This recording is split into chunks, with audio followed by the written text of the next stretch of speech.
Évangile de Jésus-Christ selon saint Luc.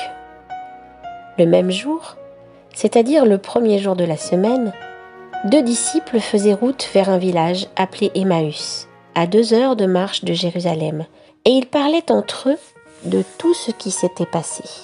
Or, tandis qu'ils s'entretenaient et s'interrogeaient, Jésus lui-même s'approcha et il marchait avec eux.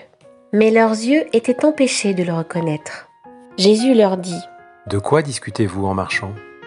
Alors ils s'arrêtent tout tristes. L'un des deux, nommé Cléophas, lui répondit : « Tu es bien le seul étranger résidant à Jérusalem qui ignore les événements de ces jours-ci. » Il leur dit : « Quels événements ?» Ils lui répondirent : « Ce qui est arrivé à Jésus de Nazareth, cet homme qui était un prophète puissant par ses actes et ses paroles, devant Dieu et devant tout le peuple. Comment les grands prêtres et nos chefs l'ont livré? Ils l'ont fait condamner à mort et ils l'ont crucifié. Nous espérions que c'était lui qui allait délivrer Israël. Mais avec tout cela, voici déjà le 3e jour qui passe depuis que c'est arrivé. À vrai dire, des femmes de notre groupe nous ont remplis de stupeur. Quand dès l'aurore, elles sont allées au tombeau, elles n'ont pas trouvé son corps. Elles sont venues nous dire qu'elles avaient même eu une vision. Des anges qui disaient qu'il est vivant. Quelques-uns de nos compagnons sont allés au tombeau et ils ont trouvé les choses comme les femmes l'avaient dit. Mais lui, ils ne l'ont pas vu. »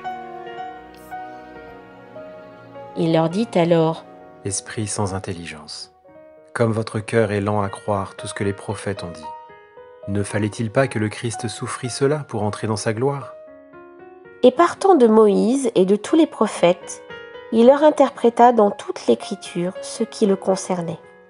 Quand ils s'approchèrent du village où ils se rendaient, Jésus fit semblant d'aller plus loin, mais ils s'efforcèrent de le retenir. « Reste avec nous, car le soir approche et déjà le jour baisse. » Il entra donc pour rester avec eux.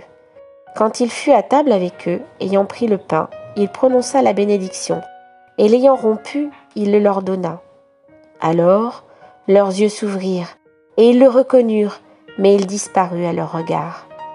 Ils se le dirent l'un à l'autre. « Notre cœur n'était-il pas brûlant en nous, tandis qu'il nous parlait sur la route et nous ouvrait les Écritures ?»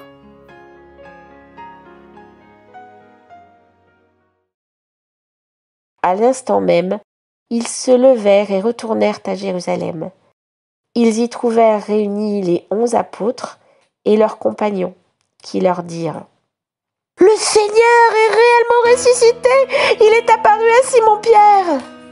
À leur tour, ils racontaient ce qui s'était passé sur la route et comment le Seigneur s'était fait reconnaître par eux à la fraction du pain.